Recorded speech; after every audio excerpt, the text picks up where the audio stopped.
Hello, everybody, and welcome to the third day of our workshop about introduction to Linux. And on our day 3, we are going to tell about shell scripting and running jobs on Hoffman 2. It is the final day, and previously we discussed a lot of useful commands that we can use under the Linux that allows us to work through the file structure, to navigate through the file system, add and edit it, and add files. And we also discussed useful commands for processing text files, which is the most common type, the file type, when we work with data processing. The format is still the same, so we have it is a 3-hour workshop, so 45 plus 30 minutes plus practice and Q&A section. Today's topics is we're going to discuss variables and operations, conditional statements, loop structure, everything that we need to know for performing programming. It is similar to the so programming in Unix is similar to programming in Python, so we utilize all the same concepts, but we do it directly from the Linux. Quiz will be released today, and I will release assignment and send it to you. Okay. Summary of day 1. So what do we know so far? So we discussed about Unix file system and how to navigate through it. We discussed how to manipulate files and directions. We also learned advanced command line commands for file processing, and that include set, awk, and grep. And you know that awk is I showed you very basic examples for all 3 of these commands, but I encourage you to dig deeply into them, understanding working, because this concept can help you to process your files for other languages such as Python, for example, or Java or whatever. So these concepts are pretty universal for working with files. Okay. So we have experience to access Hoffman cluster, to transfer files there, requesting resources on Hoffman 2. So don't forget to request resources, because it's the only legal way to work on Hoffman. You need to, so all the jobs on Hoffman should be balanced, and that's why you need to request resources before you start your processing. And we also discuss how to execute commands and use pipes. Right? So here is our tool list, which consists of commands for navigation and file directory. So this is a cheat sheet for you. So, and if you're going to use any of this command, you can Google it and find a cheat sheet for each of these commands. Okay. Okay. So far, we were able to use commands directly from the command line. Right? So we can, we already know how to build pipes, and on day 2, we had an exercises on how to extract information from the files. And how to edit files. But what happens if you need to do some complex tasks that requires a lot of steps that may consist of steps that we discussed yesterday? So we can do it in command line, just inputting the commands one by one, or we can gather all our commands together in one single place and then store it. So store our pipeline and execute it simultaneously in one pass. Here's an example on the right side about what could be the steps in our pipelines. and we can create a command for every single step independently and store them in one place. And this place is basically a file that's called script, and that we can make executable, and Bash know how to run them. So to create a script, we need to create a file with extension.sh. So actually every file can be executable. So Linux do not differentiate. So it doesn't pay attention to these extensions. However, for you, it is better to give appropriate extension to the files because it allows you to manage them. So you can log in into Hoffman and use VI tool to create an SH file. Then you just write down your comments here, like you did in the command line. So every single string is going to be a separate column. And after you inputted all your comments, you can save this file and then execute your shell file. Okay. So let's try to do that. First, connect to Hoffman 2, then request an interactive node, and whether use your materials that you downloaded yesterday, or if you didn't download it, download it now using git clone and download the material into Hoffman. Okay, so let me open my shell.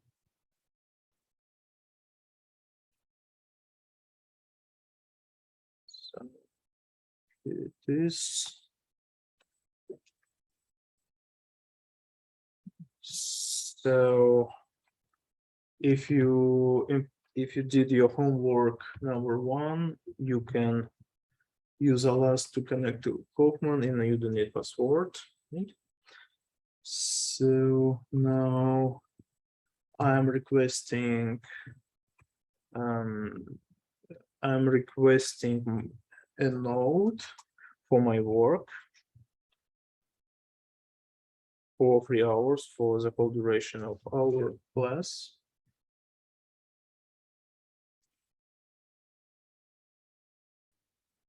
And I just need 256 megabytes as RAM. Okay.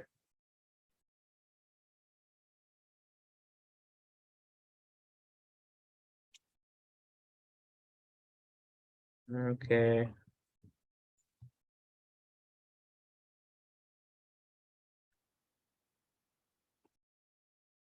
So I already have my materials for our today lecture, and so. Sorry, I do have a question. So when I try to get the working materials, it's asking me for a username for the github.com. So okay. Probably you have a typo in your command line, so make sure that there is no typos. Okay.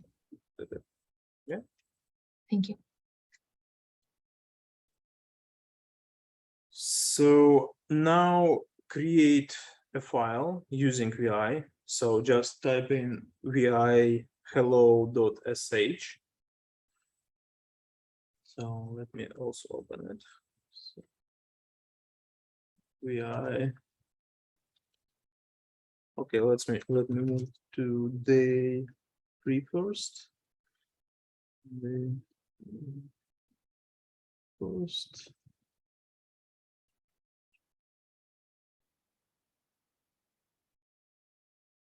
So vi hello.sh.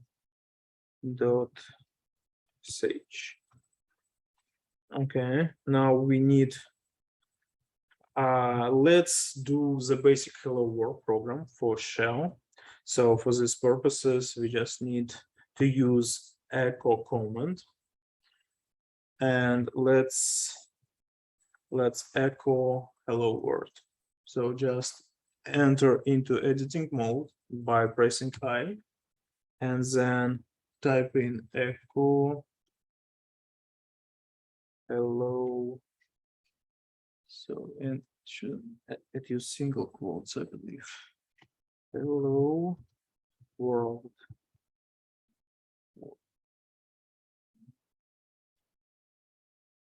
Okay. Okay. So now I can save the file. And you see, I have a shell script, which is hello.sh, right? To execute it, I need to tell my command line that I'm going to execute some files. For these purposes, I use special sign. It's dot and slash. Yeah. By this way, I'm telling the machine that I'm going to execute some script. Then I just type in my name of my script. Unfortunately, it doesn't work because it says permission denied, right? Each time you create file, it doesn't have permission to be executed. That means that we need to change permission for my file. To do that, we need to use a command from the first day that is called chmod. And I need to add execution right for user. So I'm giving it by chmod u plus x to the file hello sh. Okay. So, and now if I will try to execute it, it is going to be executed. But I have a syntax error that calls unexpected end on the file. Probably I didn't close the quotation correctly. So it looks like I didn't use double quotation. So it is.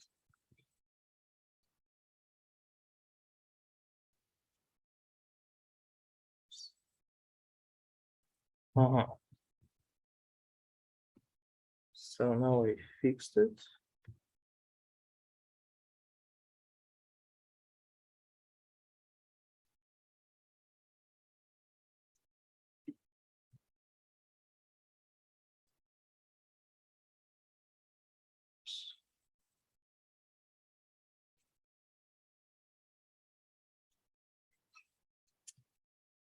Now I can run it. And it's input hello world. Okay. So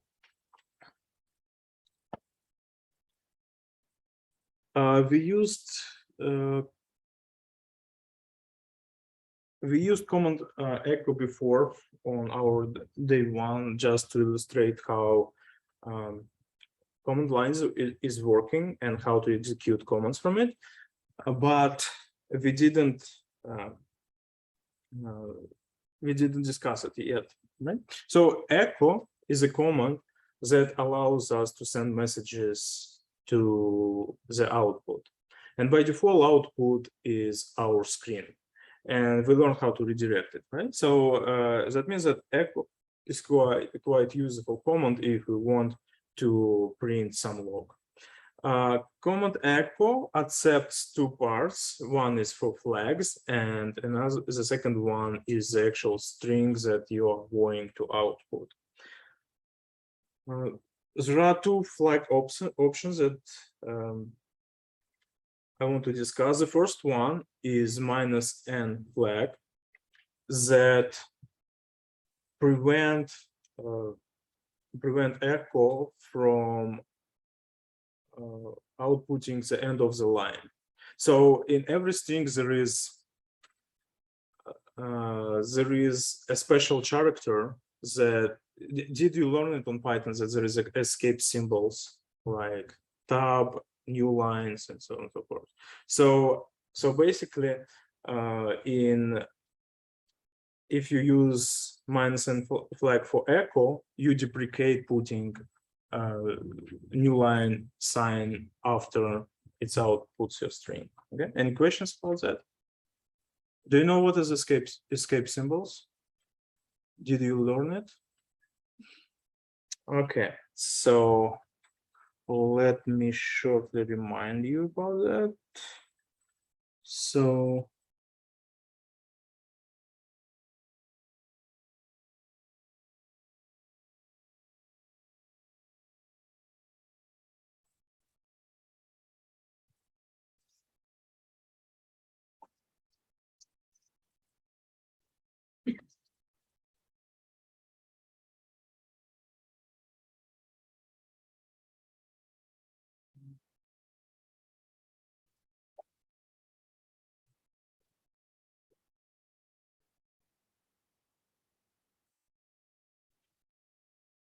okay, so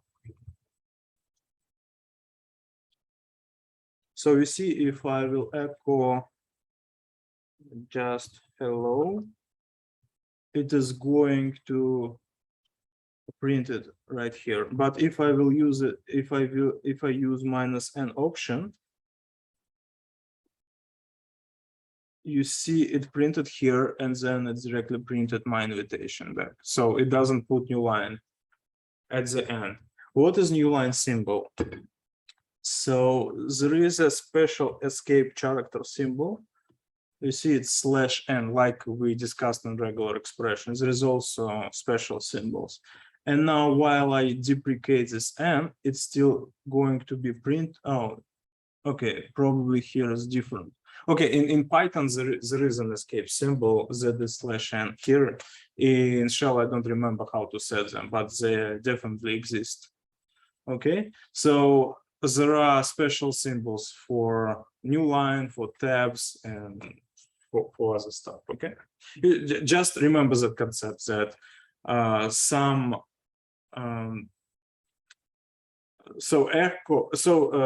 the concept is the following: you have string, and basically when you output, it prints out some special characters after it. Usually it's new line. You can deprecate it and continue printing on the same line. And to enable special characters, you need to put another flag, which is E. And you see now my my special character works. So without E, it just print. Okay, let me remove everything. So without E, it ignores my special character, but to make them place, I need to specify a flag E, okay? Why there is two lines is because one goes from my special character, and another one goes from echo itself, because I didn't deprecate it. Okay.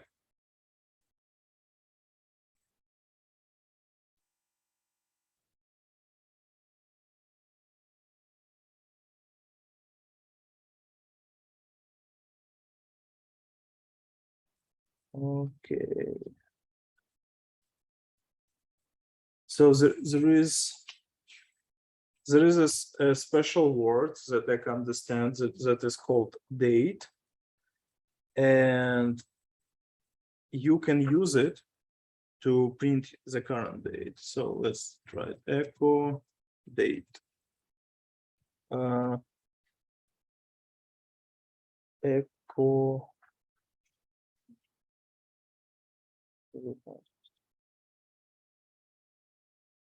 How to use it? Okay. Something. Maybe this way. Yeah, so something should be in front of it. If I use this way. Yeah, it's also. If I just put date. Okay, so there is a date is a special command that shows that the current time, right? And we can use it for some logging. For example, if I will print echo my current time, so the current time is, and then I want to put a date, right? Then I need to use semicolon to execute several commands on the same line, and then just put date. If I do it this way, it puts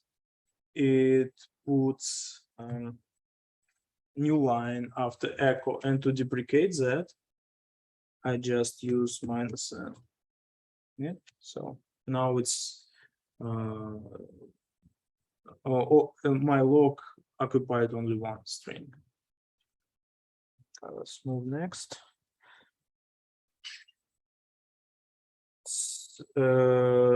Write your first script that is on the right side that consists of several strings. So the first string, so it's a special string that specifies that your script is bash. So this string is for system. So if there are several shells are available on the system, and if your shell coincide with the shell script is written for, you will have no troubles. For example, our test script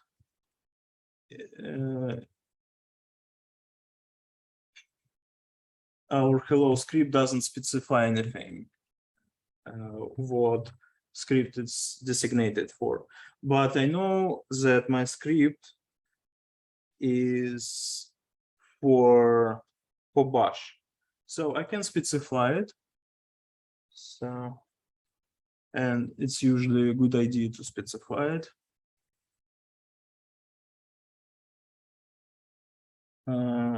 Just by typing in pound exclamation mark /bin/bash. Okay, so what does it mean, /bin/bash? So it's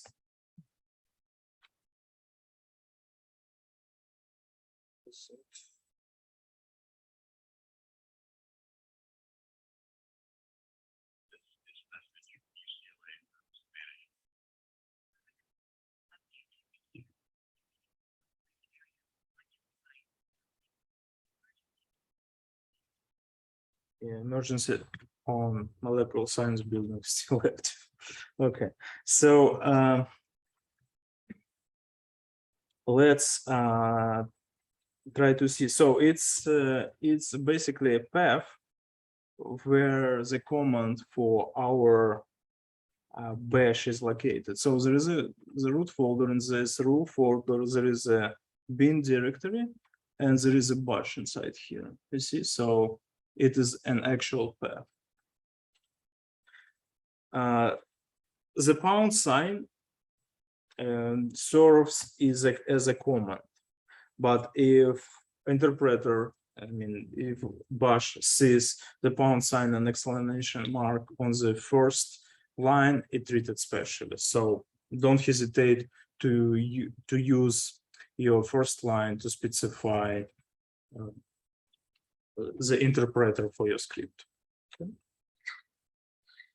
Then we can use pound sign to put any comments that we want to. The interpreter is going to ignore them, and so it's, and Oh, thank you very much.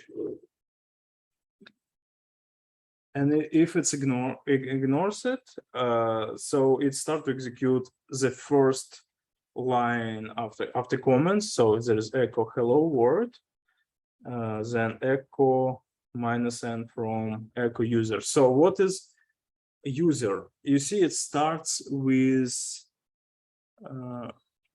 a $sign, and that indicates that it's going to use a variable.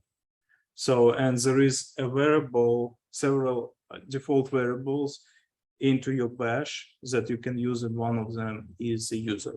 So let's try to write the script and run it. So we hello.sh. First line is here. Okay, I'm not going to put comments. I will start with just echo -n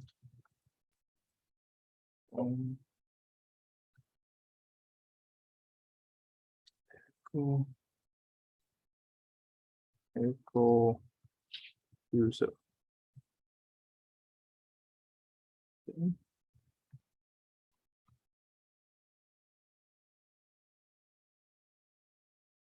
You see, it's automatically substitute user with the value of this variable. So what is a variable? Variable is basically a place where you can store your data. So the same as in Python, right? So once you declared a variable, so it's basically like a container that contains your data, like a box, right? And this box has a name. So, and whenever you run, you call your variable by name, it takes your container, gets the data, and print it in use it, right? And in this example, just prints it. Okay. So there are. So we run the script. We discussed about changing permissions. We already did this practical exercise. And let's continue. So let's discuss variables. We have several types of variables. First is environment variables. These are variables that you can access after you log in. So these variables belongs either to system or to your account. And there can be used. There also could be used user variables. That's variables that you can create, that you can declare and use them for your purposes. You can perform operations on variables. You can assign variables. So if you have some output, you can assign them to variable, and you can pass these variables to the comments. Okay. There are several important environment variables. First one is user, we just saw it. There is host name. So host name is something so it's the name of the computer that you're using. There is a home variable. It is variable for your home directory. So if I put like, so let's try to explore some variables. For example, echo host name, and it is going to be a name of my node, N7014. So home variable is an absolute path for your home. Then pwd is a variable for your current working directory. Absolute paths of your current working directory. It's works similar to the command pwd. Bash echo bash, it is the interpreter that is set currently under your system. So by default, it uses this variable to execute your scripts. And then a very important variable, which is path. So let's echo path. And this is variable for locating all the binaries that are available for you as a user. What do I mean? So, for example, when you run some command like for example,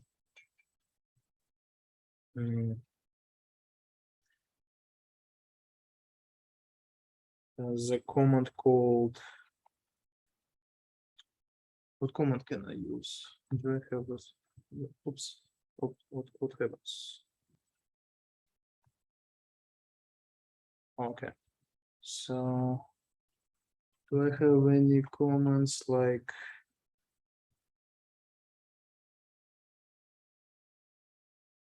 okay, I can use some comments.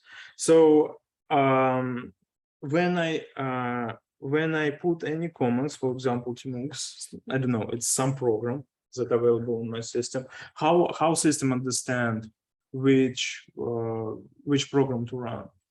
So it used this path to find the match for this command. So it basically looks at all the directories, and the first match, it implements this command.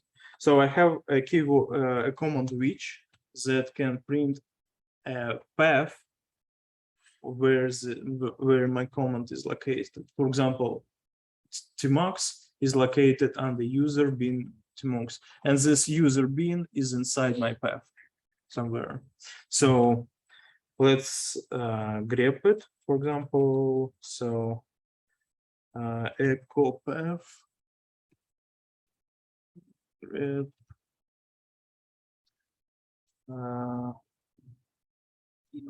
USR bin USR.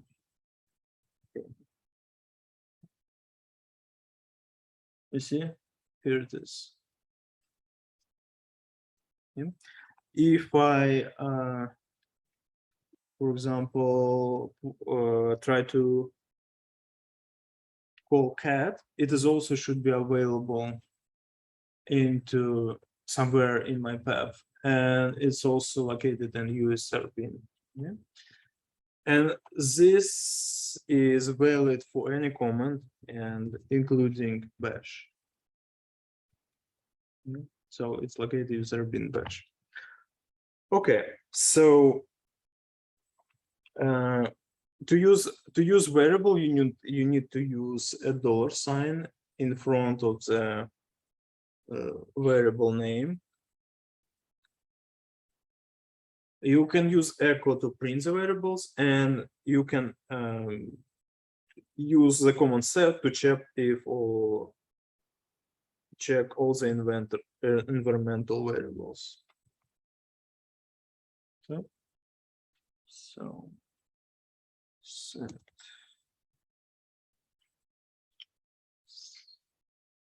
So upper level set. Okay. Set show.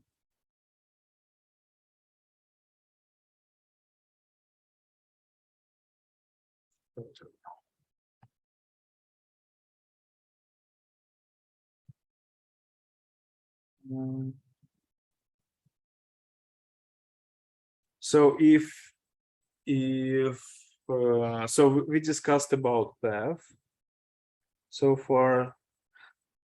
Okay, let's try to use some command that is not available under the system. For example, some cat. You see, if I trying to call some command that doesn't exist. It just says that command not found. So we tried to look through all the directories that was in my path, and it wasn't able to find any match.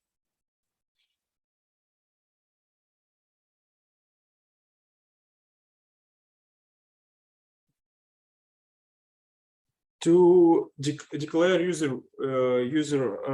to declare user variables, you need to use the syntaxes. So syntaxes is the following. First go on a line, first goes a variable name, so the names that you want to use, and then you should assign its value. You can assign numerical variables, which will be assigned automatically if you put numbers as a value. You can declare variables as a string or as an array.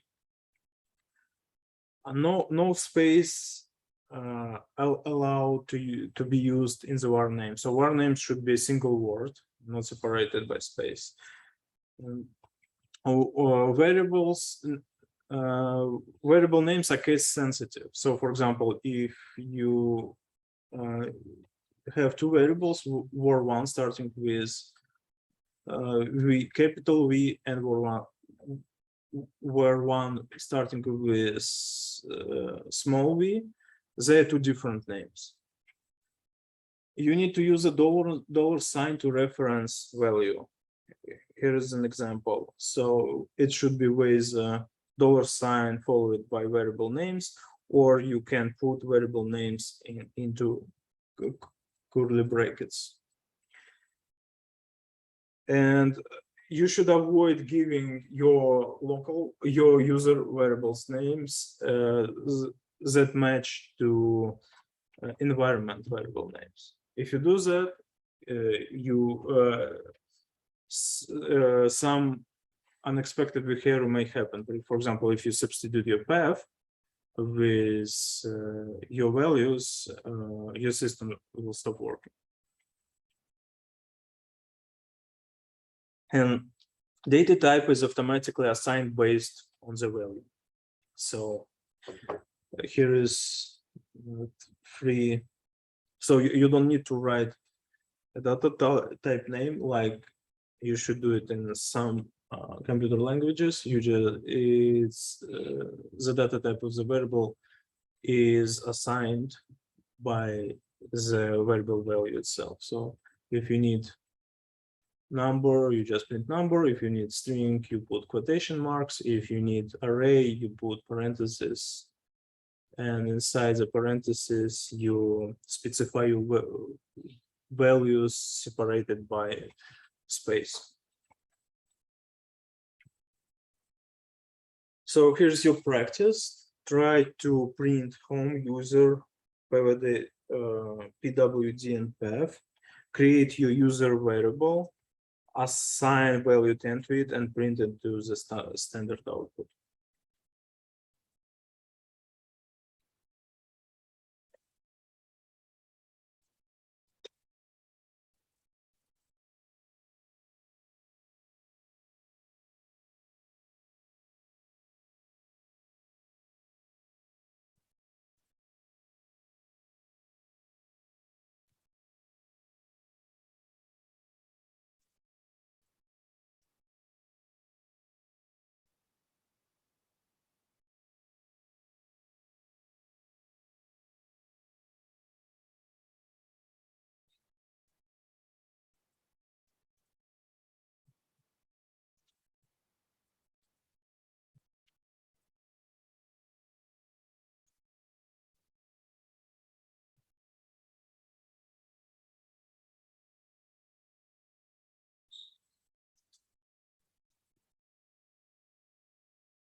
So here I was able to run my set command. So probably I had some typo. So you see at least a lot of variables that are set in your system. Okay, so there is a lot of environmental variables.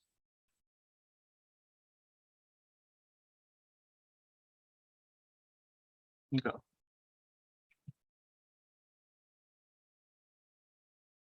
Okay, let's move on.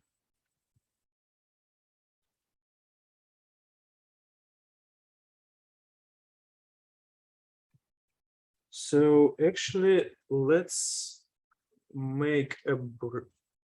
Oh, we started 10 minutes later. Okay, we have maybe another 5 minutes.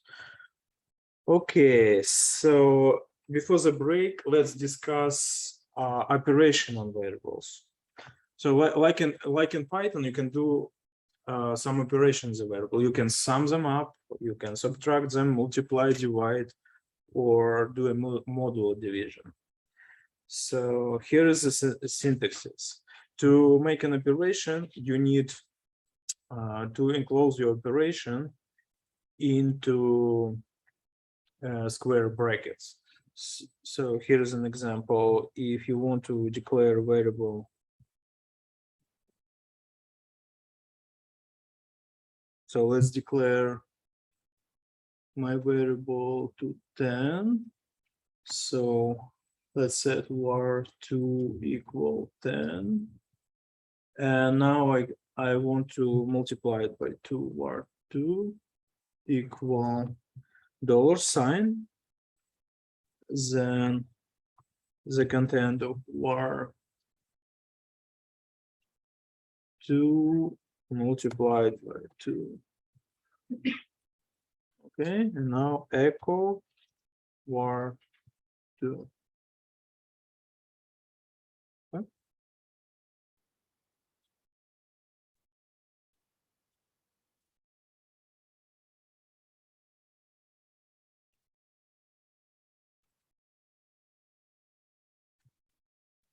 Okay.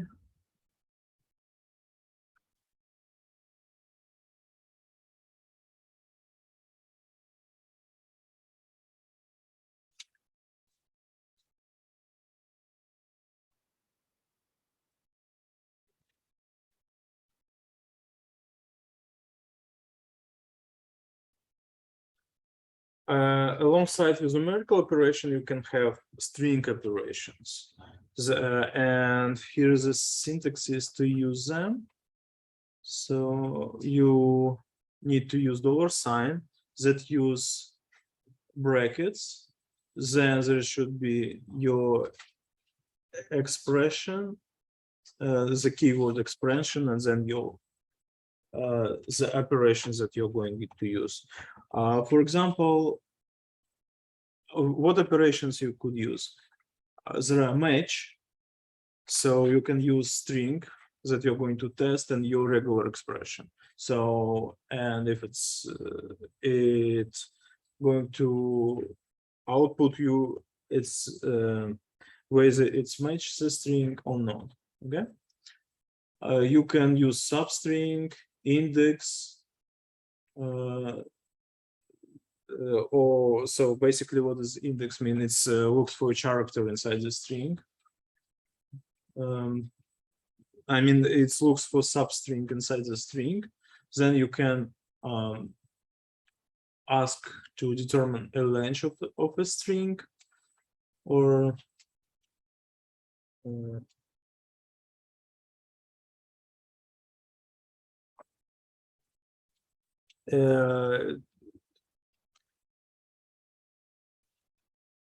okay. And to return some values if you have some complex expression. So if you enclose them into square brackets, it is going to evaluate this expression and return a value. So basically, you can look. I have given you a link for a book on the first day, so you can read about all this expression if you're going to use Bash, or you can find a lot of information on the internet. So let's try to use one of the expressions. So, and let's try to find the length of the word. So var2 equal $signs, and inside the square bracket, I want to use my expression. So I use keyword expressions and length, and then the word. Here's an example. The word is banana. Okay, now I'm echoing my variable 2.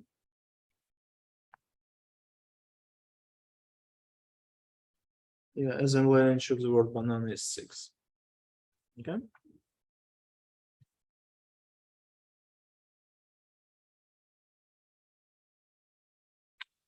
You can also you also have array operations.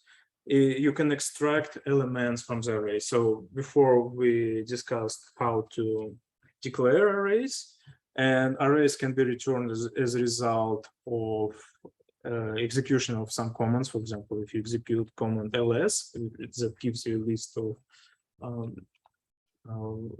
files, it returns your array. Okay.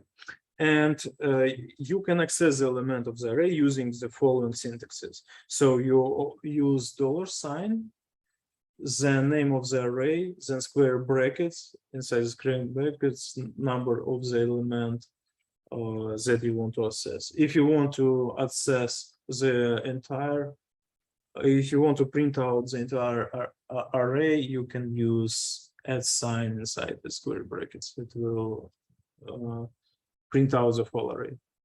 Okay.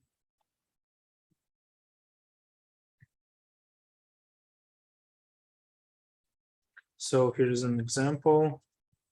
Here's our array. Let's declare an array. Array equal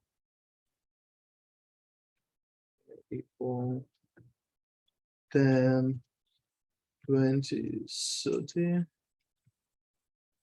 Then echo array 0. And 0th element of array is the first one. Right? The indexes are shifted by 1, like in Python. And if I want to print out the whole array, I use just @sign.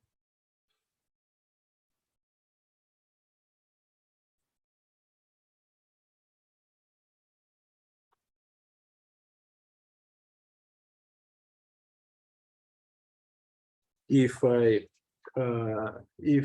I do not use any indexes and trying to print out the array itself, it's just print out in the first element, you see. So the syntax is important.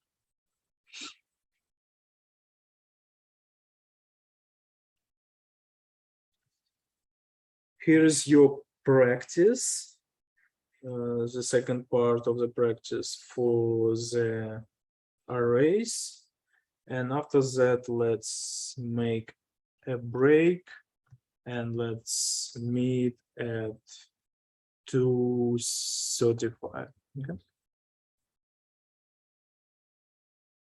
Any questions? So when you're doing you're thinking of the nth element of an array, is that n-1, or is it n? You can put expressions here. So if you have some variable that is responsible for example, for length of the array, we used length. So, and you put this length inside the n. You cannot extract nth element because indexing started with 0. That means that the last element will have an index n-1. But you can use n-2 and -3, whatever you want. Okay.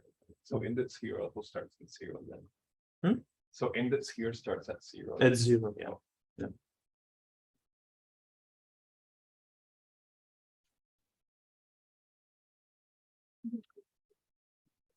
Let's continue our discussion about variables. And the next option to assign the variables is to use comments output. So, for example, you can use ls command to assign your user variable. So you can do it in two ways. The first one is to use this quotation mark, but it's not a quotation mark. It lives on the same keyboard keypad as a tilde. I forget how it's called. It's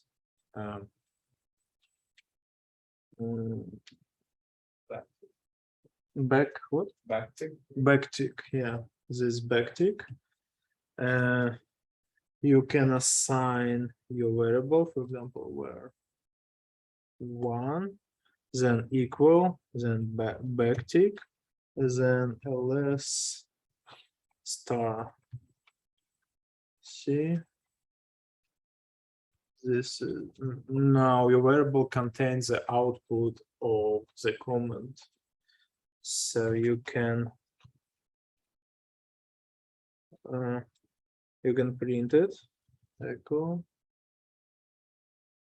and don't forget to print that this is going to be an array, and our variable, and inside the square brackets we put that sign to print all elements of the array, and here is our output.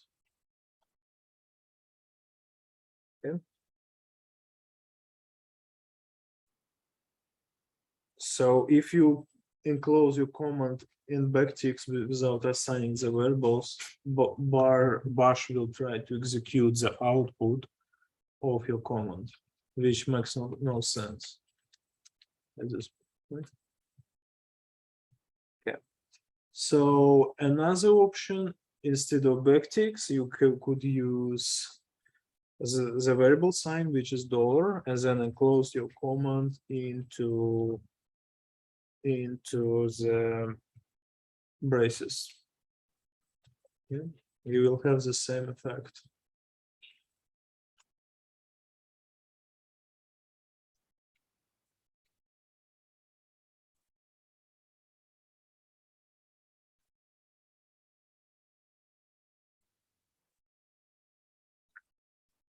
You can pass parameters to your scripts.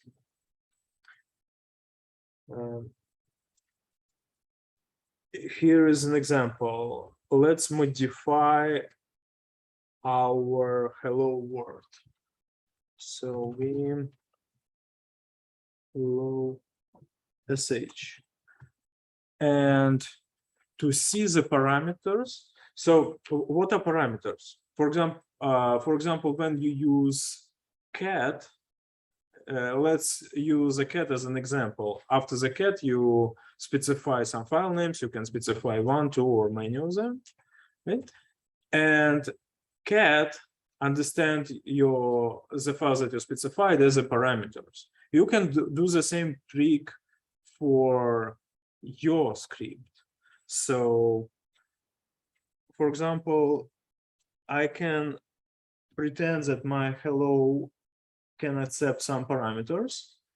I run the script hello sh, and then specify parameters, for example, apple, banana,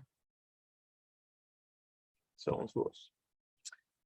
It do nothings because it do not treat my parameters. I do not expect them. However, I pass them to the script. To see what I pass to the script from the script itself, I can use the special sign $0, $1, or $2. So $0 is the script name. So let's try to print them out. So print all these parameters instead of hello world.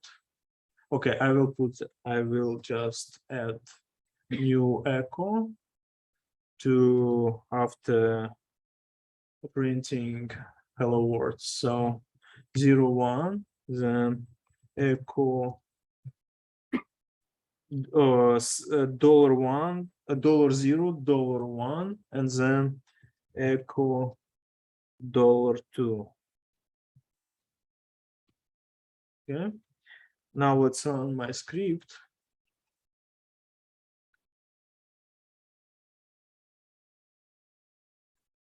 And now you see that my script uses these parameters. So it printed first parameter hello, then apple, then banana. Yeah.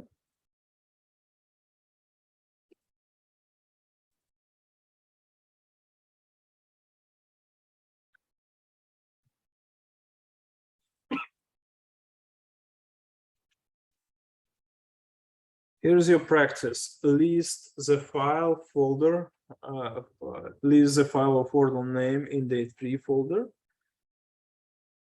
and assign it to a variable named array. Then print all the elements in array. Write a script that can accept file name and print out the file name at the file contents. Test it on jobs on the date3 folder.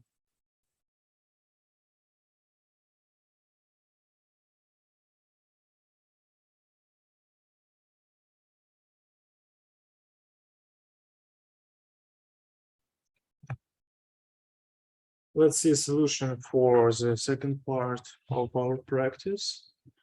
For these purposes, let's open Vim.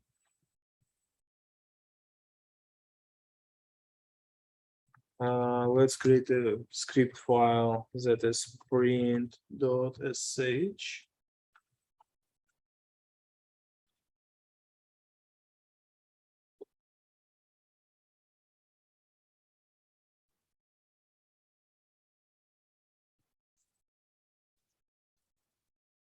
Okay, the first line should be the special line, which is found exclamation mark bin bash. Then what is our script doing? So it accepts file names. File names is going to be passed as a parameter. Then I just echo it as echo $1, and to print the file content, I just need to call cat $1. Very simple script, right? So let's save and run it. To run it, I need to change mode. Oh, actually, I can show you another way how to run it. So if you put bash and then file name. Oh, I didn't pass anything. So if I put the script as a parameter to bash, it can be executed without changing. Even if it doesn't have an executable permission. So print. Let's print hello Sage. So how did the script that we just wrote know what files to show? Because we just, I'm very I'm sorry. Okay, go on. So we just wrote echo variable 1, but we didn't assign in this script, we didn't assign anything to number 1, right? I did assign. Okay, I'll let me explain. It's a good question. Okay, so let me change the mode for my print sh. Change mode. User can execute it. Now I can execute as I showed you before, right? Print sh, and then I pass as a parameter hello sh, right? So this one is a file name that I'm going to print. Here I set the parameter. Okay, and this example, I pass both this parameter to bash, and bash understand that this is a script and this is the parameters for the script. So for bash, both my parameters are, both these file names are parameters. I just distinguish that the first one is a script that it needs to run, and all other thing is the parameters for this script. That's how bash works. Yeah. Okay. Any question? So if you have, let's say that in the print script, you have a variable that you're calling as the $0. Is that when you're passing bash print.sh, is it taking print.sh as $0 when you're calling that? $1. So let's see my print screen. Okay, so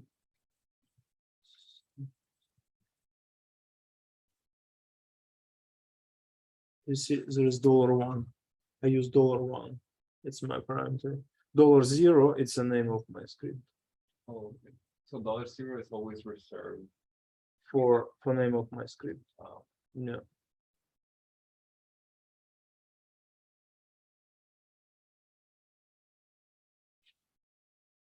Okay, let's move on. If you try to run print.sh without specifying a parameter, would you just not do it? Print what? So if you try to run that script, you didn't specify like a parameter, it would just not do anything. Yeah, it just wouldn't do anything. So let me just illustrate it. Actually, it will wait for my input.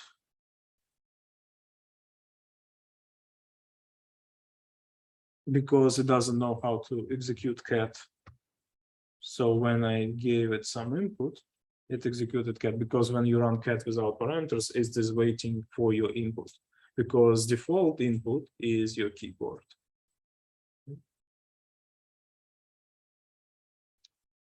Let's discuss conditional statement. So we have several conditional statement is coded with the syntax.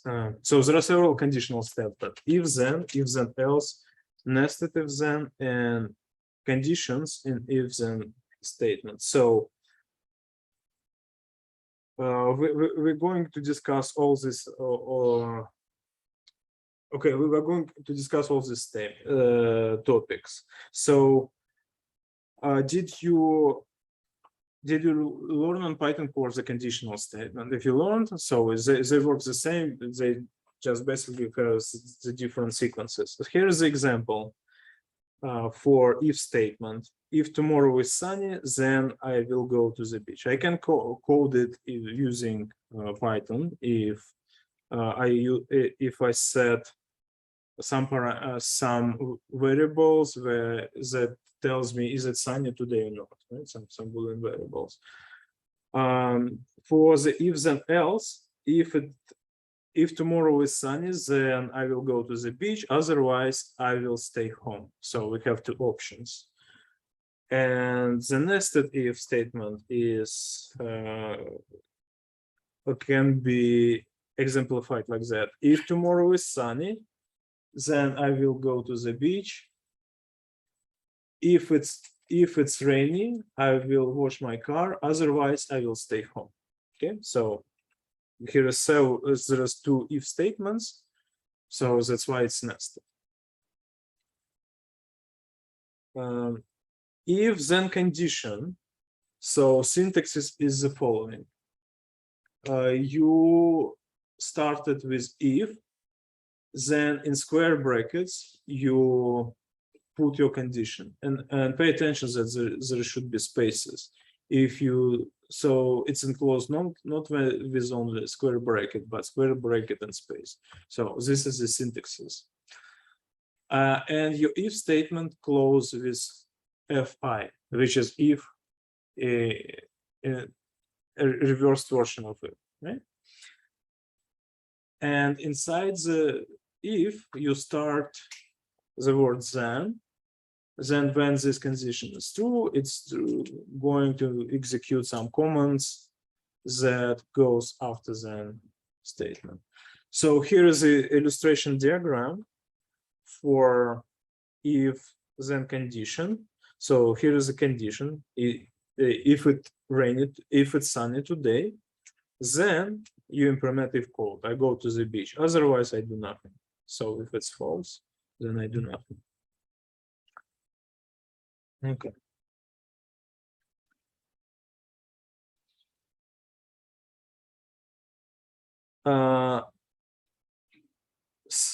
Sometimes for the condition, so here is some common. For the condition, you can use some conditional statement. What does a conditional statement can be? You can test your variables, for example, like in Python, you can test if your variable equal to something or less or greater than something. So let's try some example here. So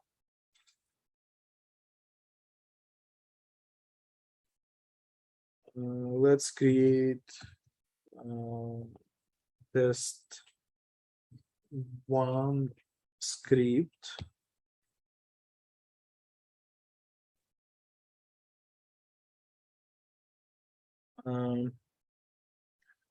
Then let's declare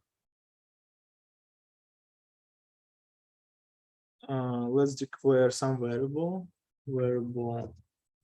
which is equal to 1, and let's use the statement if, for example, my variable is less or equal, and see to declare the conditional statement with less than equal, I use not like less sign and then equal, I use minus LE. So this is the syntaxes. Okay, less than 2. So then I can echo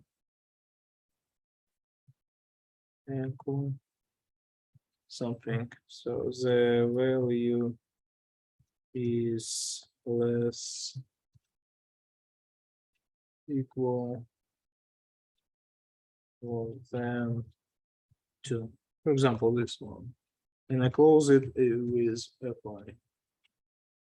Okay, then I run my script.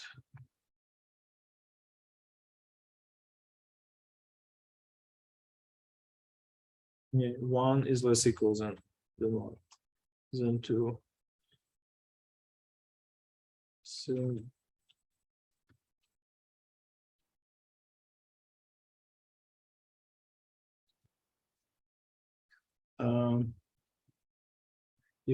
if I set my variable to 3, it is not going to do anything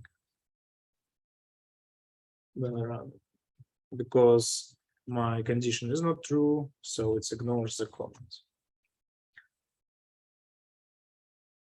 Okay, the same way you can, in similar way, you can program if then else statement.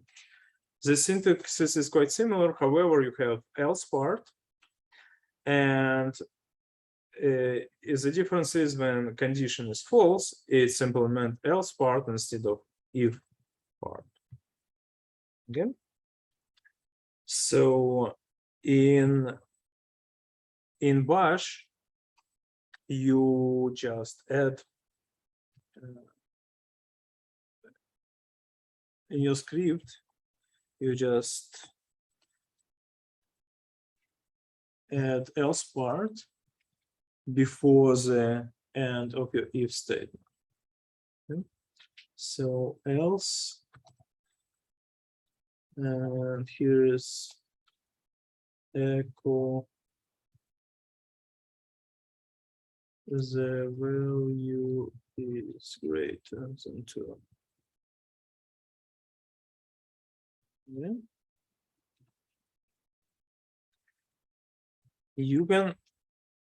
You can use nested if statement. So nested if statement works with the following. So here is the diagram on the right side. Is the first condition true, you implement the code 1 part. If it's false, you add the second statement. If it's true, you implement the code 2 part. If everything is full, so at some point it's going, if it's evaluated to the true, so it can be you can do as much nested if statement as you want, and if all of them is false, you run some default code, and if you didn't catch the conditions that you are looking for. In Bash, you can use elif statement that you can reuse. It is illustrated on the left side. So you see, first you have if statement, then after then you can add, instead of else, you can add elif statement and add the second statement, and so on and so forth. Yeah. So here's on the right side is an example of the code. So, and basically what it is doing, it's check variable for 1, 2, 3, or if it's something else, it prints that it is not 1, 2, or 3.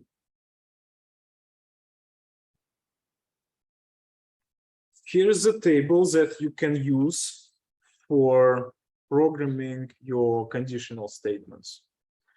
So there can be a numerical comparison that is encoded with the letters, not like in Python. So you cannot use less or greater or equal signs. Instead, you need to use some commands that encoded with characters. For the string comparison, you use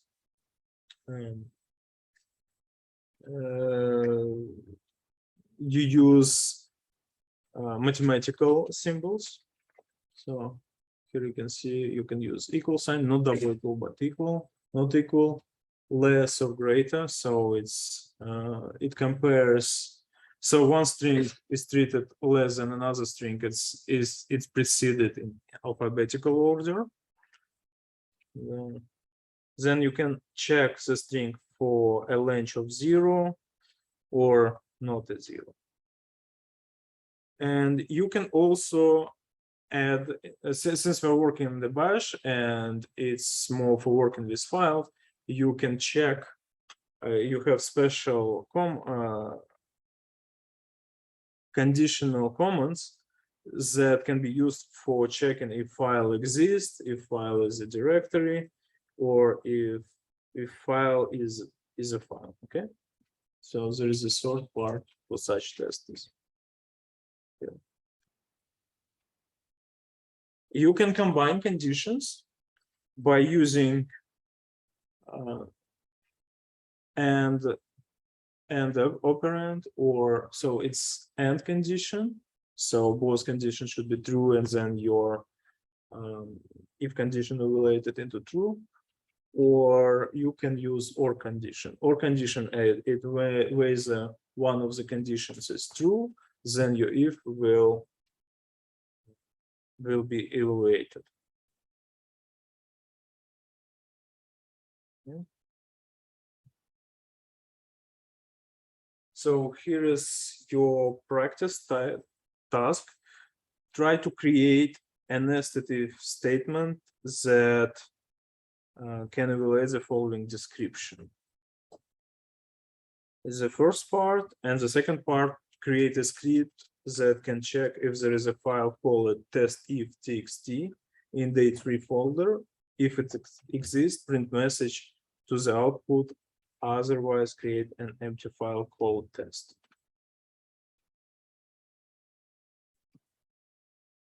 Okay, let's discuss the solution.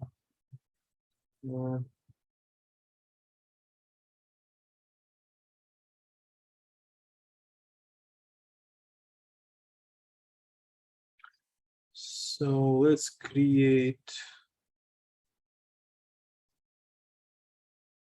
let's create our script. Let's call it nested if.sh.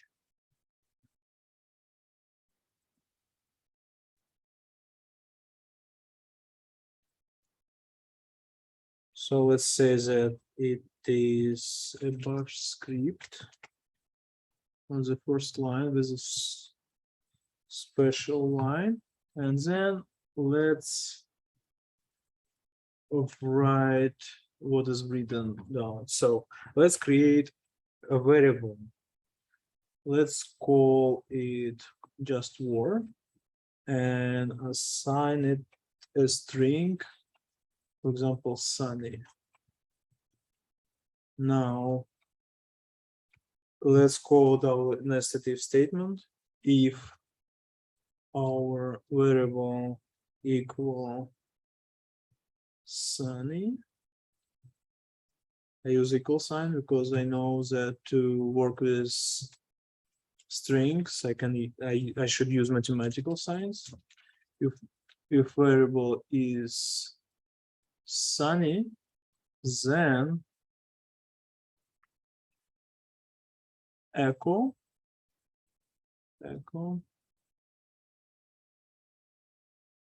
go to the beach. Elif, I check if my variable is rainy.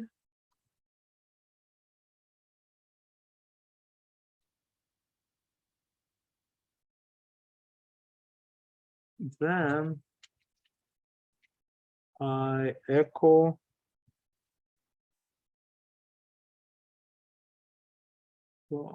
wash my car. Else I echo stay home. And I need to close my if statement with keyword fi. Let's test it.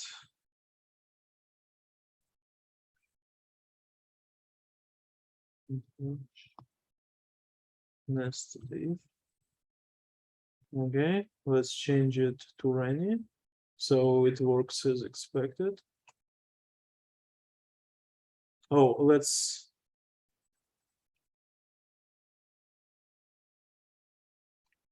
use arguments, okay?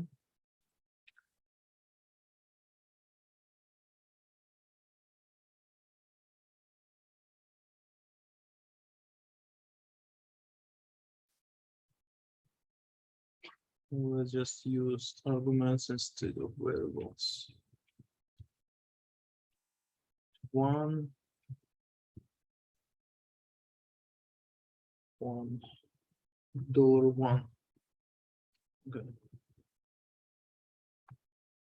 Nested bash nested if rainy.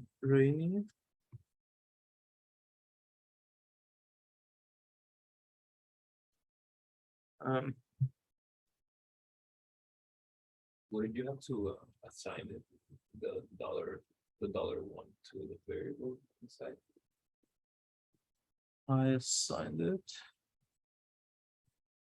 You changed the color to white. Yeah.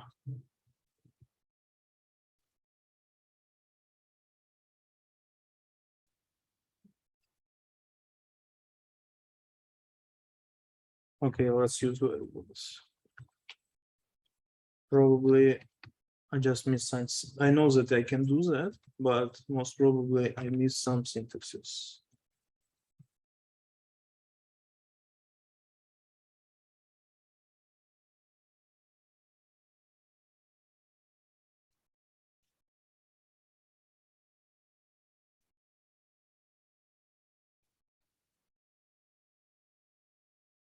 No. It was not syntax's problem.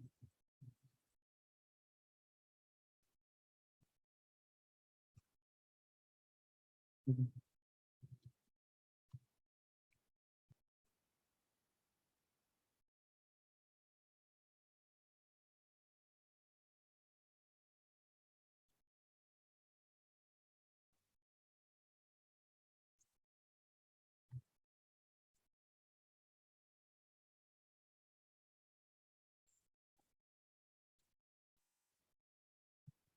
Hmm.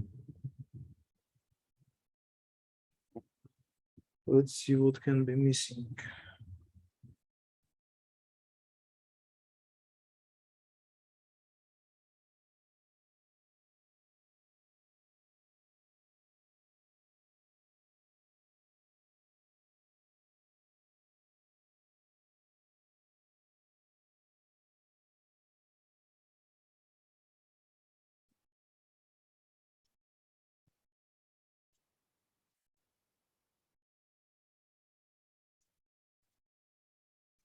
Okay, yeah. Probably that is missing.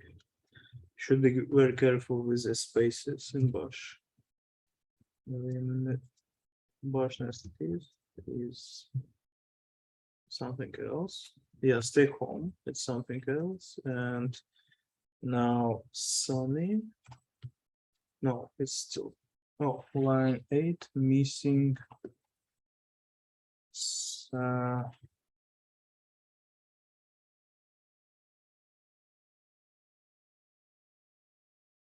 you able to run the code? Something is missing. Okay, let's try to use variables. Oh, yeah.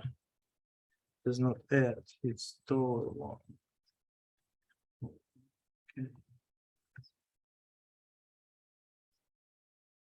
Now it works. Ray, need.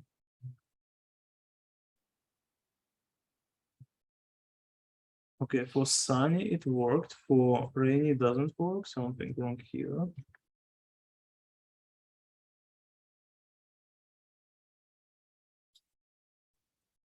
For Sunny it worked. Syntax. For Sunny it worked. I think you have to add the space after the rainy quotation mark. Oh, right.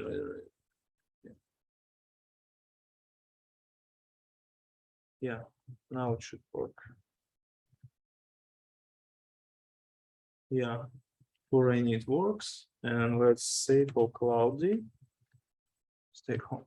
Yeah. Okay. So is the $1 basically say like, tell the code, I'm going to give you the input to compare it to? Okay.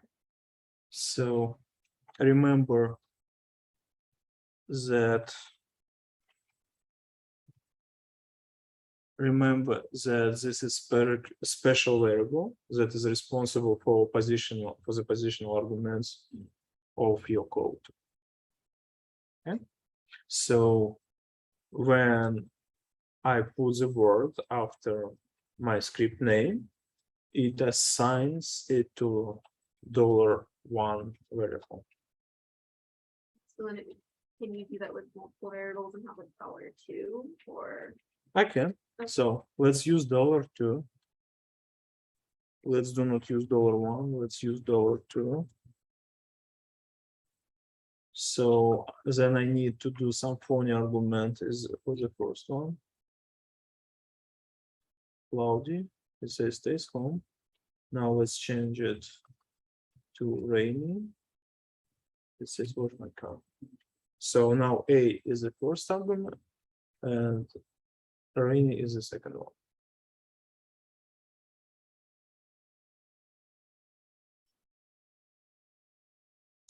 Now we need to create a script that checks if there is a file called test_if_txt, and if it's a good, print message to the output.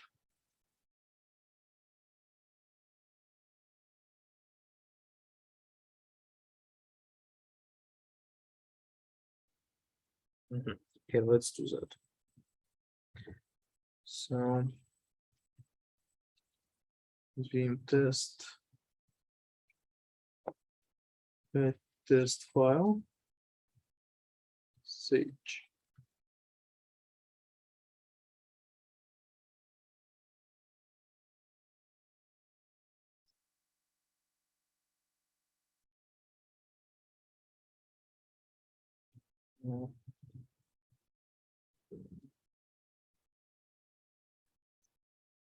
How to test file? We can also use an if statement, but to do so, we need to use a special command. So our special command is minus -f. And what file we need to test? We need to test if.txt. Test if.txt.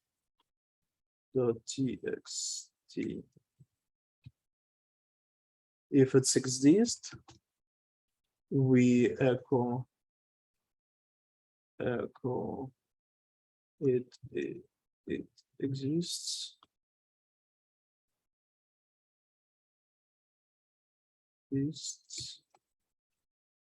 Else we create an empty file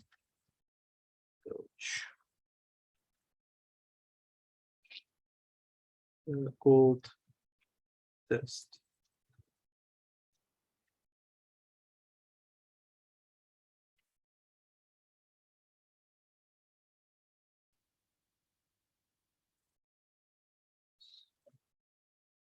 Our file doesn't exist. That means that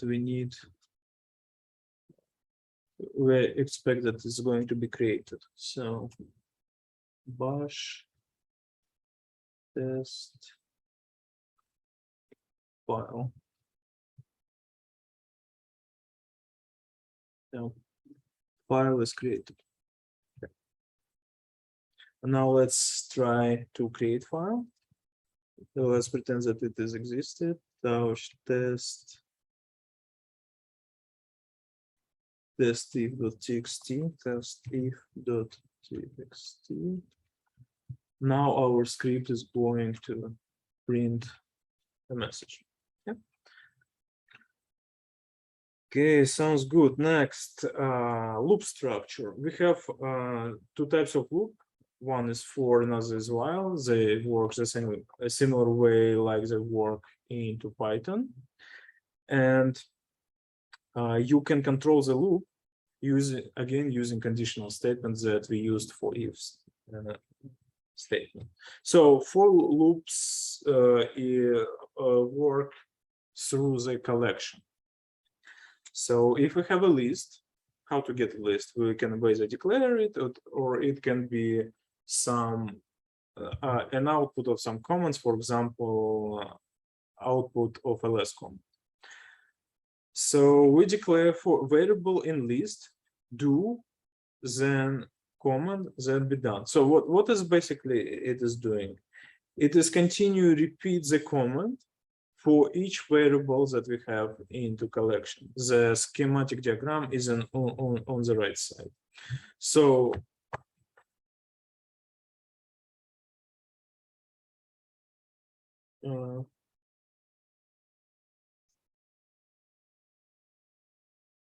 hello.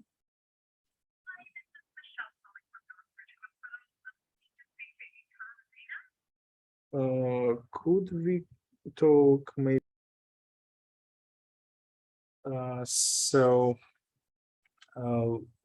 Here you see that we have some initialization expression on the top. Then test condition. For our case, test condition is whether we iterated through all the elements in our collection. If we didn't iterate through each element in our condition, we continue this loop. Okay? And we assign each element in the list to the variables on each step of iteration. Is it clear? Okay.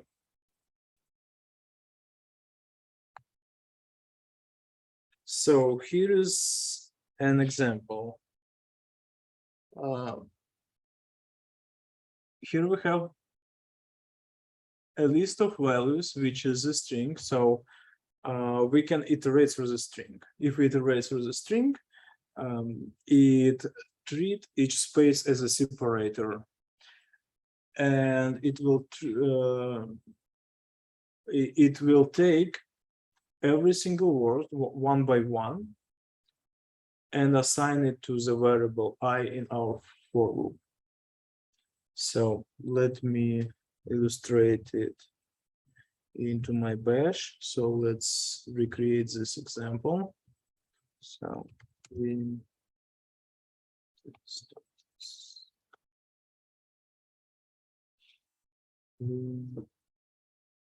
this. Okay. So, search.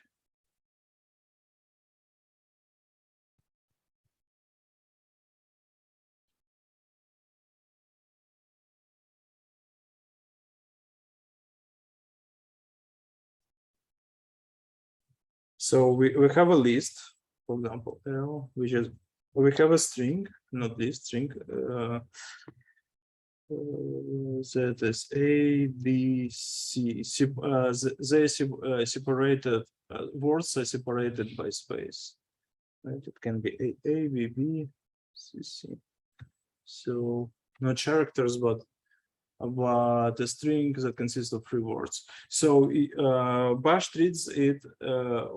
Bash can work with strings into for loops. It is going to start with the so it's treat spaces as a separator, and it starts with the first word, which is a, and then we can assign it to the variable that we declare in the loop. So for E in our string,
Okay, we're done with scripting at this point. And do you have any questions about scripting? Something? I'll just go over it, so I can't get it to work stuff. Huh? Can we just go over what the script should be?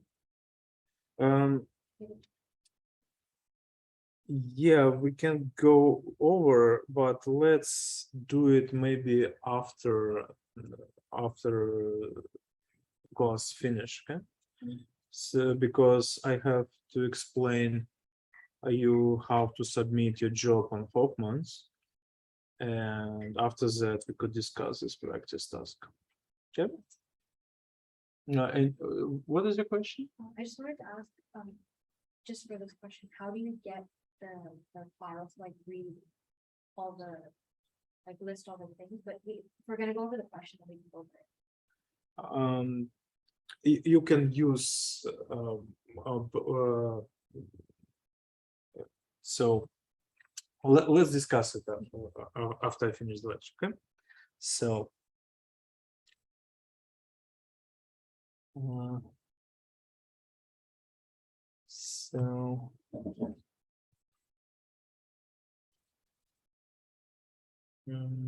okay. Hold on.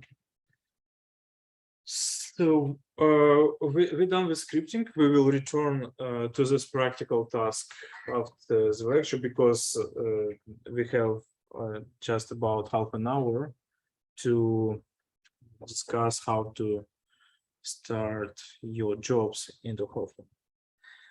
So as I said, that to work in Hofmann, we have a scheduler here because it's a big cluster and it should be balanced to work on. So the advantage of the cluster is that we can not only run a single job, we can run a batch of jobs that are going. Cluster has several thousand computers on it, so it's a huge network, and you can utilize the properties of it. Okay?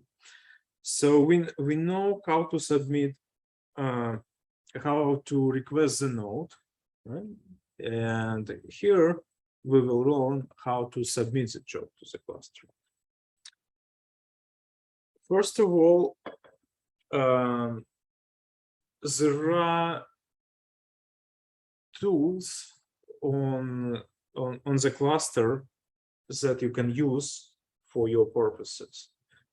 To see all the tools that there is a special system that is responsible for tools that consist not only the tools but the several versions of the tools for version comparison. And this system is called model. To see all the models that are available, you can use the command that is called model avail.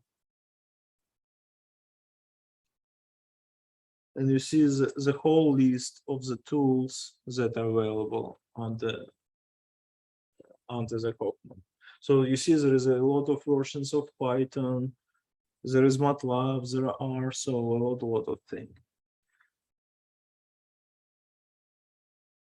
You can load these models by using the command model load or model unload. How to load model? Let's, for example, load some Python. Let's use the latest versions of Python, which is basically is default one. So let's load model load Python. Okay. So now model is loaded. To see what models are loaded right now, you can type model list and the list of all the models that are available. So you see I have IDRI, some Intel part, some Python. To unload model, I just can type model unload and let's unload Python. No. Model list, I don't have Python anymore. I can load Anaconda model load Anaconda 3, I believe. Yeah. So if I want to use Anaconda instead of Python, no, I mean, if I want to use the Python that is under Anaconda, I can load Anaconda here. Okay. And let's try to see what Python is it going to use after I loaded Anaconda. It is use, I typed the command which Python. You see it connects with the Python, which is under Anaconda. Okay. So that's how models work. It is not connected with balance with balancing problem. It's just a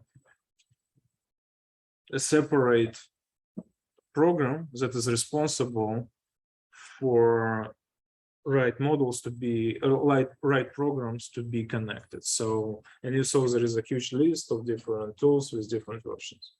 Okay, next. Let's now talk about balancing software. So when you can submit many jobs to the cluster, and if you don't remember which jobs are currently running, or did you run jobs that you run before, you can jobs that you started and that are waiting to be running, you can type the command my jobs. So I don't have any active jobs or assigned or running jobs. That is why my I don't have any outputs, but you can always check your jobs. Then you can run the command my quota to see the amount of resources available to you. Okay, so basically I have some storage, several storages that is available to you. I have access to the Scratch, and I have access to my home folder. So this is resources that I can use on the home. Next, okay. So you should be careful to work. So home directory is for every user is sort of 40 gigabytes. Project directory depends on your PI and on groups that you are belonging to. And Scratch directory is for everybody. It stores a lot of data, 2 terabytes, but it's going to be deleted if you do not copy it or to your, and if you don't change the files for more than 14 weeks. So it's basically a temporary source that you can use for your analysis. Okay. Okay. Next, to request an interactive node, we know the command QRSH. We used it before. Alongside with that, we have two commands responsible for one responsible for submitting a job. So you don't need to request nodes. Instead of that, if you have a written script that you want to execute under the scheduler, you can run qsub command to submit your script. And if it's run too long, or if you requested resources that cannot be available for you for a long time, you can delete the job by using qdown.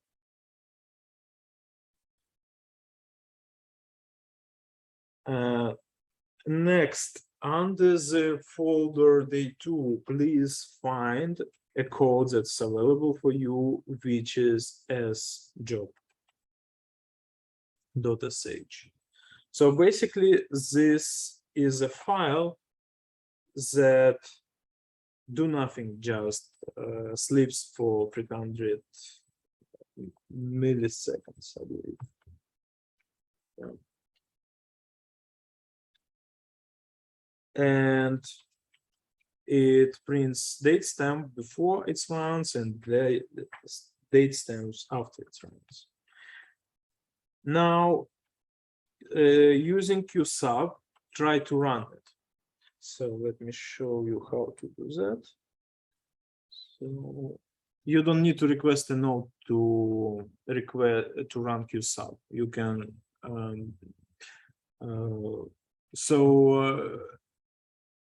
you can directly log in into Hoffman and run qsub, so it is not prohibited. But you cannot run your scripts, but you can run qsub. Okay.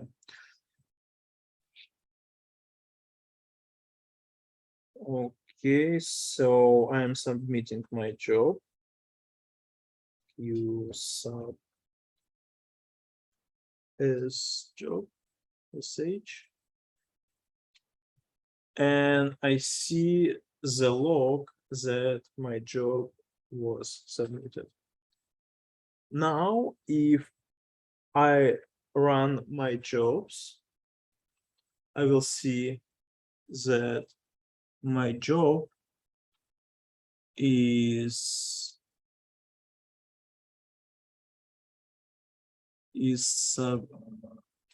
running. You see, it is running. Okay, it is going to run for 300. Okay, I don't know what is sleep default. Sleep for 300 seconds, for 5 minutes.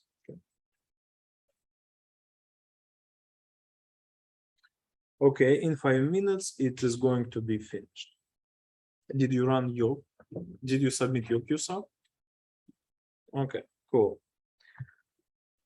You can if you have 100 of jobs, and if you will submit it one by one, you are not going to use your resources efficiently, because we have thousands of nodes available to us, and if we have 1,000 jobs, it's 100 of independent jobs, we can assign one job to one node, right? And to do so, we can program qsub to do it for us. So here is a file that is called qjob.sh. And if you open it, you can see how it's programmed. So let's me open qjob.sh.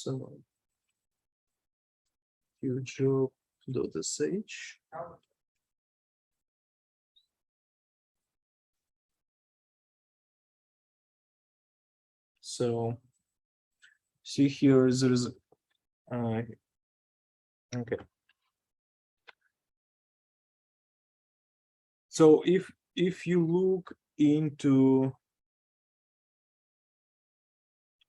this file, which is called jobs, you will see that there are 5 jobs in this file inside it. So let me just show you that. Cat jobs. So I want to run my job over 5 samples. So it's basically a list, and one job occupies one string.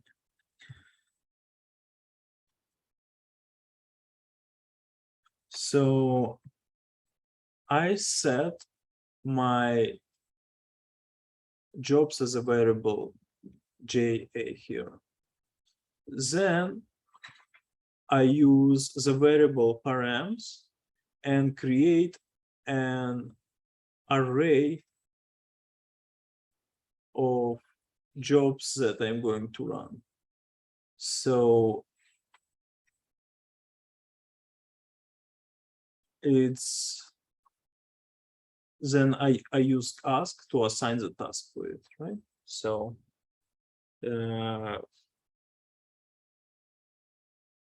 I assign task ID for every single job. So let's see how it works. If I print, let me print par.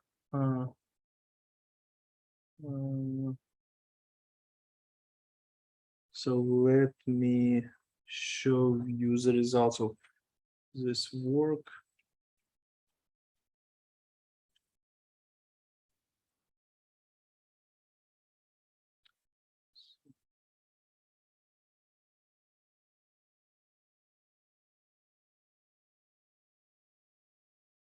So let me just copy this line. Then I just want you to show the results of this command. So n is 10%.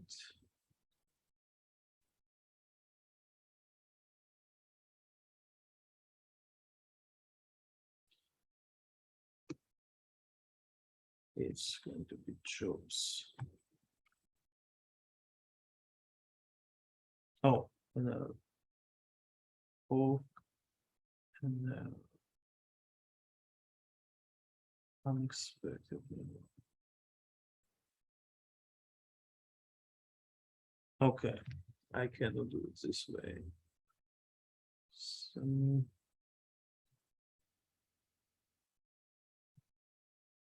let me then just declare it as a parameter.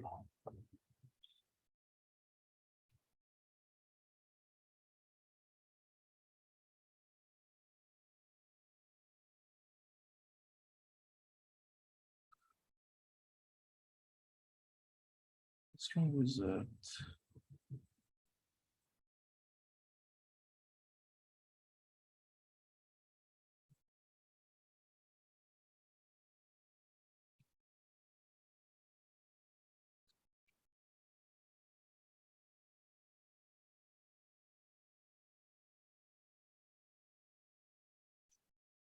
Okay, whatever. If I run it, it should be correct script. Let me run it. So if I just submit it, let's see what will happen. And then we will try to reproduce it. So q sub.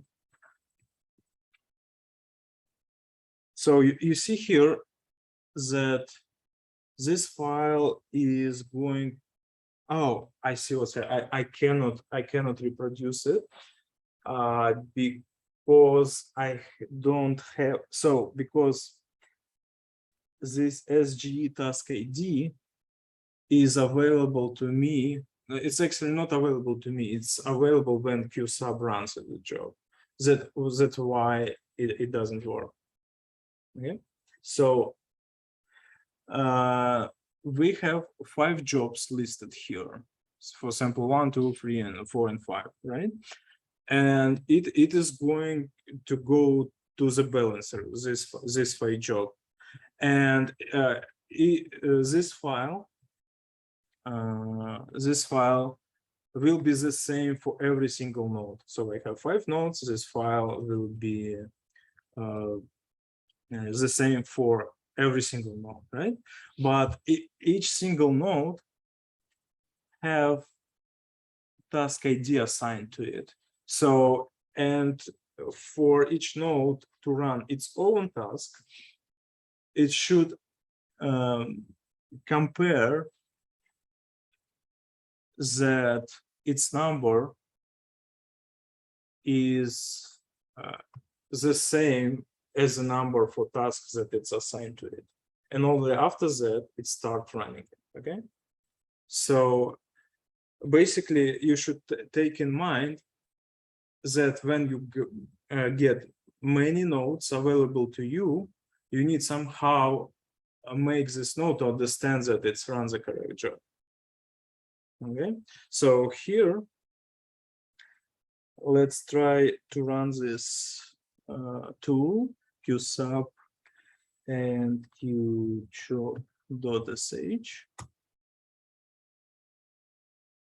So you see, it's understands that I have a job array that is stored in my file, and it runs job array from 1 to 5. So if I run my jobs, you see that I have 5 jobs running. Yeah.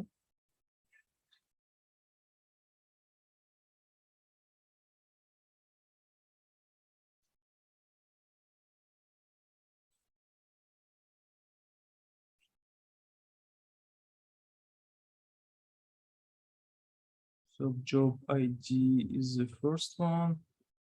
Right. Oh, let me make it a little bit larger.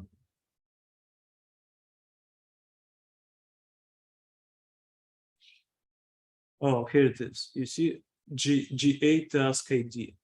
So I want that first node run first task, second node first run the second task, third run the third task, fourth and 5. That's why I need this equal this, how it's called,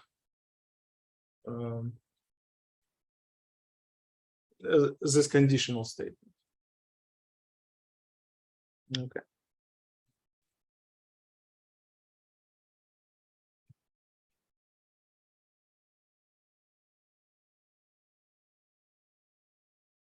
So here's the tips for you. So if you want to work with Hoffman like with shell, you can request the node and try to request node with relatively large resources that are going to be available for you. Run a single job as a test run, just to test if you have enough resources for your job.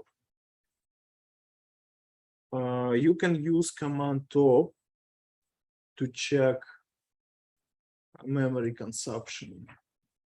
So you see, if I run top, it gives me all the information about memory consumption and resources consumption. Estimate the finish time, and then you can use parameters as HRT and HData for your jobs.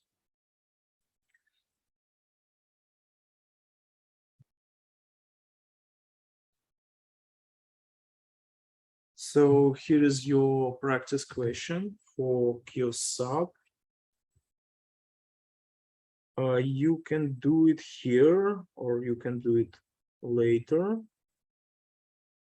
So here is some common errors that may happen and solution for them. For example, if you see an error that no such file or directory, check the file using ls. So if you use ls and put the parameter and put the absolute path of the file that you're going to use, you'll see if you have an error button or no. Then if command not found, try to check if there's a typo in the command, and second, check if software is loaded. And here is a summary. So now we know how. So basically, we covered all the part about how to use and manipulate over the file system, how to make basic analysis over your files. We learned the tools, including set, poke, and grabs that can be useful for more complex analysis.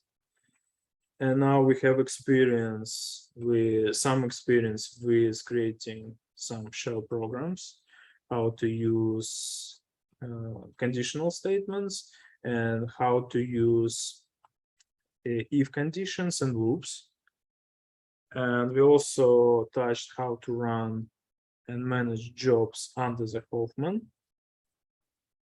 And here is a short cheat sheet for you about using Hoffman cluster and scheduling the job. And don't forget that you can always find information if you have any error, or if you plan to run some task, there is a big chance that some people already wondered about these questions, and you can ask them on Google, and especially in Stack Overflow, which have some discussions about almost any common problem. Okay, so we finished our crash course to the Unix. So we tried to touch every single aspect that didn't allow us to go deep into the detail, but I hope that at least I gave you some ideas how to use Linux and how to use Hoffman clusters. And at least I gave you some names for the tools that you can use and some basic examples and the ways how to find more information. Okay, that's it. Thank you. So do you want to practice? So you can go or you can stay if you want to practice this part and get a solution for the previous practice part. Okay. Any questions?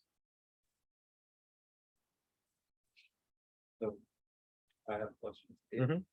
Let's say that you, this has happened to me already, that you log into an interactive node, and then you exit the node without deleting the jobs. What happens to those jobs? What do you do? When you go into an interactive node and you submit a job, whatnot, and then you exit that interactive node and you didn't, could you like enter that same node again, or the job should be assigned to your username. So if you submitted your job to the interactive jobs, that should stay active. okay, Yeah. So if you exit the interactive node, Yeah. it's still associated with your username. So if you exit the interactive node and you do my job, you're still gonna see it. Every node on the cluster, so there are thousands of them, understand your username, and you see that you have the same file. While they're physically different computers. So if you go to home, you see the same files. You see you can have access to the same projects under your groups, so they communicate between each other. And if you submit the job, you submit a job for your user. So, and basically when you logging into without requesting the node, it still assign you to some machine. So you just cannot use it on a full capacity, because you didn't schedule it. So nothing will happen. It will run your job. It can finish your job, but there is the administrator will get a red flag that you are violating the rule. That's only happens. So so that means that if you submit the job from any machine, and if you log into another machine, you will still see your jobs.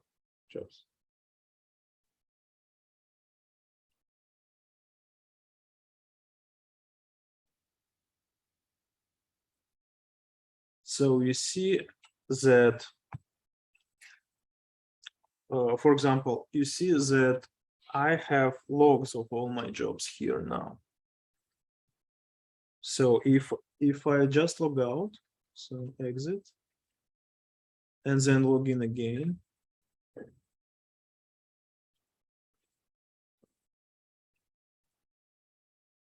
Exit.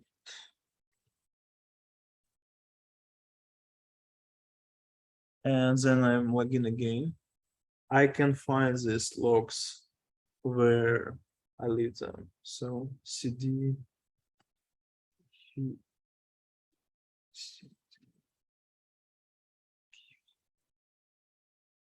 day 3. So they still there, these logs. If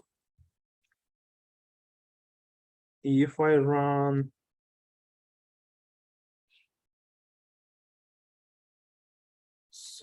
if I request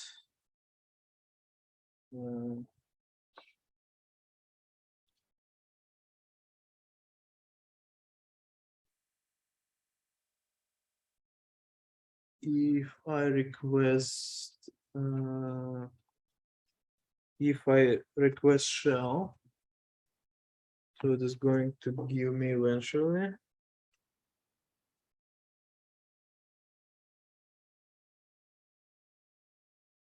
So you see, I still can submit my jobs. You see, I'm under some node. I'm submitting my jobs.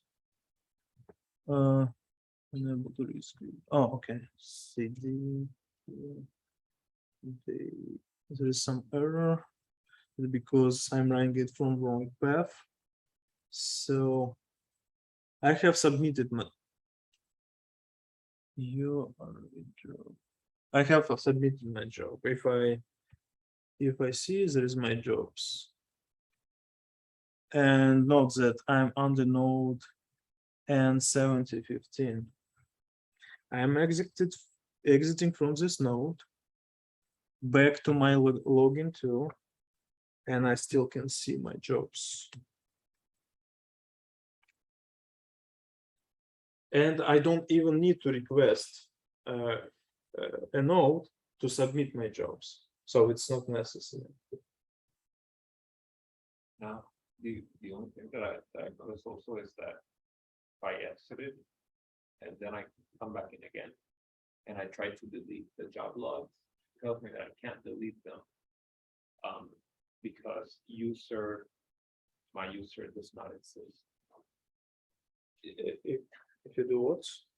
So now if I try to, so all the files I have to get the job logs for, when I exited and I came back in and I went to see those files, the job logs, and I tried to delete them, it told me that I couldn't delete them. Maybe because there is no jobs, they already finished. Okay, Yeah. we can discuss it. Yeah. So let me then finish my recording, and I can answer your questions offline.